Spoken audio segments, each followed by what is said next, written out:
It's often been stated that if Gojo really wanted to, he could destroy the world and everyone in it, and who could really stop him? His infinity alone makes him immune from all forms of harm.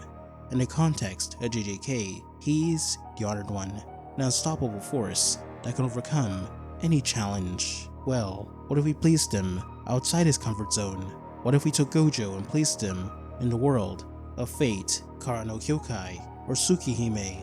Would he still be considered the Honored One? Or would he just be a footnote who get taken out in 1.5 seconds? Let's set the stage. Imagine, for whatever reason, Gojo is suddenly transported into the world of the Nasuverse. Whether it's Fate, Tsukihime, or Kara no Kyokai, the foundations are the same. Magecraft exists. The Mages Association and the Church rule the supernatural order, and the planet itself is alive with a will of its own. Now picture this. Gojo is not the calm teacher we know, but someone who's gone completely insane. For reasons unknown, he's declared war on humanity and the Earth itself. He wants to wipe out all humans and ultimately destroy the planet. In Nasuverse terms, this is the single worst case scenario. Two systems instantly take notice. The first is Alaya, the collective unconscious will of humanity, whose only function is to ensure the survival of the human race. If any one person or thing threatens all of mankind, Alaya activates its defense. The second is Gaia, the will of the Earth itself. Gaia protects the planet's ecosystems and fundamental laws. If the Earth itself is endangered, Gaia deploys its own countermeasures. By declaring war on both humanity and the planet, Gojo triggers both Alaya and Gaia simultaneously. That means the full force of the counterforce will come down on him. Gojo isn't stupid. Even insane, he'd recognize that there are human organizations with the authority and knowledge to oppose him. His first move would be to dismantle them. The association is a governing body of magi across the world. Its central branch is a clock tower in London, alongside the Atlas Institute and a secretive Wandering Sea. Each houses powerful magi and families, such as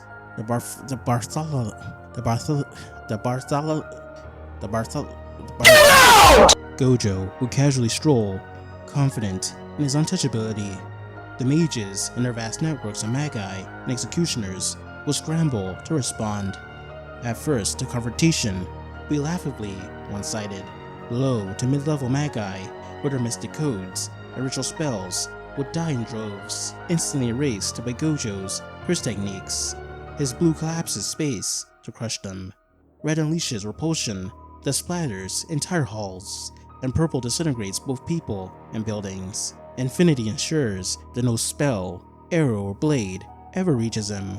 Infinite Void would fry the brains of the most intelligent and capable mages, and his 6 eyes would grant him perfect perception of magecraft structures, allowing him to analyze and counter techniques almost instantly. The clock tower would fall within hours, maybe even minutes. Institutions like the Wandering Sea may survive a little longer due to their inaccessible location. This same fate will come to the Church, whose capabilities are all that more advanced. Yet, even if these institutions collapse, the collective ingenuity of the Church and Association will recognize the nature of infinity. They'd realize it's not an absolute wall, but a manipulation of space that creates infinite intervals between Gojo and any attack. With this understanding, their attention would immediately turn to the true magics or certain spells.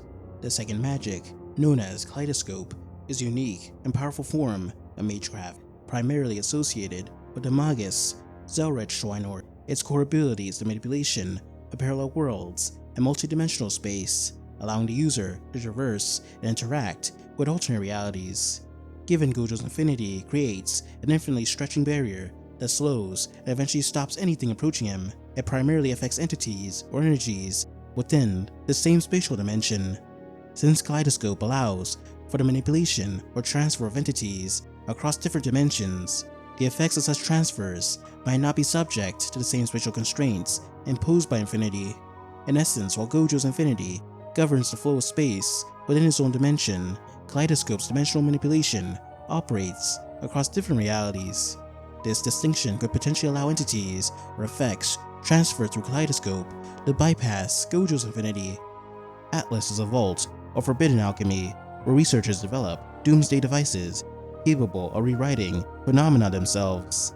Many of these creations are considered so dangerous that they are sealed away, as they often threaten the very order of the world. Given their history of forging weapons that ignore conventional defense, tools that target concepts, causality, and even the laws of space-time, it's entirely possible Atlas would possess or develop a device with space-cutting or dimensional disruption properties.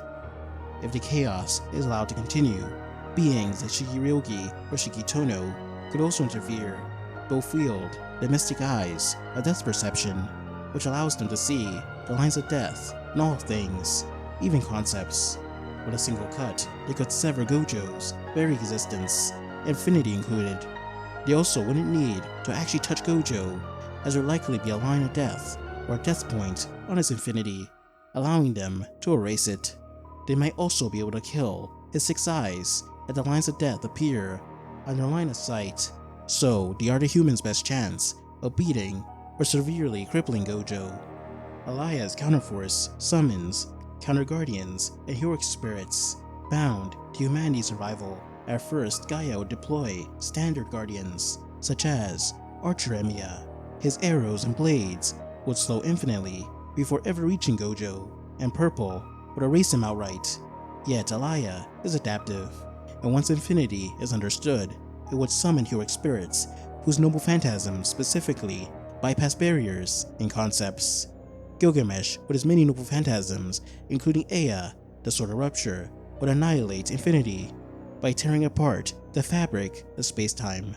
Muramasa's blade could sever concepts, cutting infinity as though it were a thread. Cuchulain's Gay Bulk, with its causality reversal, bypasses the notion of travel altogether. The heart is already pierced before the spear moves. The Absolute Sword, Endless Flash, is a light that exceeds the sun and moon, and it also carries the concept of bisecting everything, or turning it to nothingness. But in the presence of Gaia, Gojo might be even more screwed. This is where Arcueid Brunstud comes in. She's a true ancestor, a kind of vampire-like being created from the Crimson Moon's blueprint, but shaped by Gaia to act as Earth's guardian. Arcueid has the power of Marble Phantasm, which lets her reshape reality according to her will. She can bend probabilities and alter the world to reflect what should naturally happen. So instead of trying to cross infinity's barrier, she could just rewrite the environment so that infinity doesn't exist anymore. Within another continuity, Arcueid takes the form of Archetype Earth. She essentially becomes the planet's avatar, the living embodiment of Gaia. In that form, she's basically a reality warping entity, having control over space, time, and the laws of nature. Infinity wouldn't stand a chance because Archetype Earth wouldn't fight Gojo. Inside his rules, she would change the rules of the world so that its barrier, powered by foreign cursed energy, cannot exist here in the first place. Humanity would also wield Chaldea as its ultimate weapon. Ray shift technology allows Chaldea to manipulate time and space in ways far beyond conventional magecraft. Furthermore, unlike the Holy Grail Wars, which summon a handful of servants, Chaldea can deploy entire armies of heroic spirits at once. Gojo could stand a chance against 1 or 2, perhaps even a dozen, when faced with legions of the greatest heroes across history, all attacking with conceptual weapons. His downfall would be certain. Okay, you might be thinking, not once did I bring up Unlimited Void, arguably Gojo's greatest ability.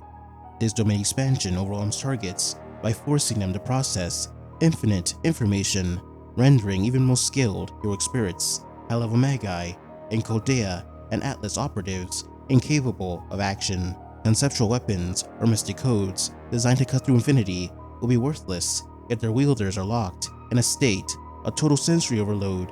Even heroic spirits could be incapacitated in seconds, allowing Gojo to erase them with other techniques. However, Alaya's counterforce isn't finite. It can continuously summon servants until one with proper immunity or conceptual resistance arrives. Over time, Gojo would either be caught off guard by the perfect servant or exhaust himself maintaining such a complex ability. When we factor in Gaia's champion, Arcueid Runestud, the limits of Unlimited Void become clear.